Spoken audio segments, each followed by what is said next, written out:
Okay, children, in the last class, we have seen about the difference between organized and unorganized sector. Okay, so we have seen that, right? And we have also seen that in our in organized sector, the jobs are secured, and in unorganized sector, the jobs are unsecured. Okay, na? It is totally in the whims and will and whims of the owner. Okay, anytime they can uh, call to call the employees to quit the job. Okay, so kind of thing. And also we have seen that there are various facilities, social security facilities and various facilities are there in the organized sector, paid holidays there, but in case of unorganized sector, no any facilities, no any allowances, no any paid holiday. Okay, if you work you'll get, if you don't, you won't get. And also in the organized sector, you are having a regular job, but in the unorganized sector you do not have the regular job. Okay, it is very irregular. And in case of our organized sector, if we are doing overtime you'll be paid, but in case of unorganized sector, no any payment for overtiming. Okay, so these are the reason behind the people are mm, you know searching for a government employment, means employment in the organized sector. But what is the thing behind is that the increase in the employment in the organized sector is very slow. Okay, so why enough employment opportunities could not be created in the organized sector. As a matter of fact, people have to go for the unorganized sector. Okay, so here you'll find that in unorganized sector, they are often exploited and not paid a fair wage. Okay, they are often exploited. They are not given a payment which is uh, you know which is need to be paid to the person. Okay, they are underpaid. Okay, na? These jobs are not secure and have no other benefits already explained. Now, since 1990s, it is also common to see a large number of workers lodging their jobs in the organized sector. These workers are forced to take up jobs in the unorganized sector with low earnings. Hence, beside the need for more work, there is also a need for protection and support of the workers in the unorganized sector. Okay, so in the 1990s, in the coming chapter, you'll find that uh, uh, there was a new economic policy in which lots of privatization has been made. Means government companies were sold to the private sector. Okay, na? Private people. The kind of thing. As a matter of fact, what happened? The people who were earlier working in the organized sector uh, had lost their jobs as the companies being sold to the private entity, and the private entity will decide whether they will keep these people. And you know that the government sector are over the means overemployed, means number of people are very large. If you need 10 numbers of people, you are employing 20 numbers of people, kind of thing. And if it is taken over by the private company, obviously the private always think about profit.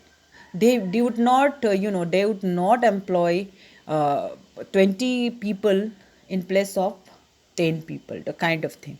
Okay, so as a matter of fact, what happened after the coming of the new economic policy during the 1990s, many had lost their job. So this is the reason behind, so they have to take up the unorganized sector. Okay, na? Job in the unorganized sector. As a matter of fact, if you are working in the unorganized sector, you are earning less than before. Okay, so as a matter of fact, so by saying this, it is very important that the need to be given to the need to be there is a need to give protection to this people who are working in the unorganized sector. So this is the main thing that we are going to study in this topic, that is how to protect the people who are working in the unorganized sector. Now let us see who are these vulnerable people who need protection. Okay, now we'll see about who are these vulnerable people. Vulnerable people means who are mostly affected. Okay, okay, who are the mostly affected. Okay, in the rural areas, the unorganized sector mostly comprises of landless agricultural laborers, small and marginal farmers, sharecroppers, and artisans. Okay, na? Nearly 80% of rural households in India are in small and marginal farmer category. These farmers need to be supported through adequate facility for timely delivery of seeds, agricultural inputs, credit, storage facilities, and marketing outlets. Okay, so if we talk about rural areas, in the village areas, who are the most vulnerable group of people are the artisans, weavers, are the landless agricultural labor, means those labor who are working in the other field. Okay. And sharecroppers. Okay. Those people who, those people who uh, work in a other fields and share their crops, ठीक है ना, the kind of thing. And artisans like weavers, blacksmiths, carpenters, and goldsmiths. So these are the people who are very vulnerable in the rural areas, ठीक है ना. And you'll find that nearly 80% of rural households in India are in a small and marginal farmer category. Okay, so this is the thing. These farmers need to be supported. So these farmers who are very vulnerable, who are very poor, needs a support from the government. ठीक है ना. So in case of the support from the government, so in case of the farmers, the farmers needs a seeds, agricultural inputs to buy inputs. The farmers needs a credit, so all those facilities needed to be provided by the government. And storage facilities are also there. You know that agricultural goods, commodities are perishable. ठीक है ना, agricultural commodities are perishable, and it needs a cold storage. If it is not, then it will perish away, and it will make a huge loss to the this huge loss to the farmers, ठीक है ना. And marketing outlets, and also the farmers should be access to the market so that they can sell their commodities in the market. So all these facilities needs to be provided by the government, ठीक है ना.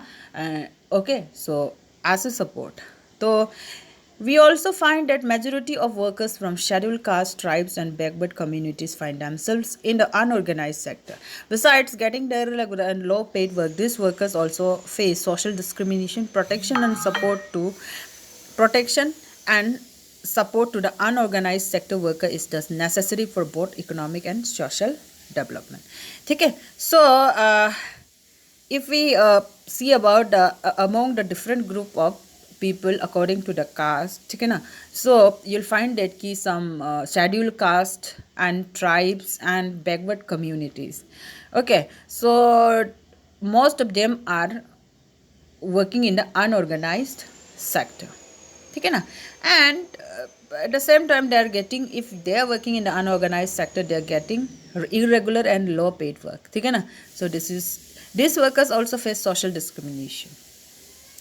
Again, this people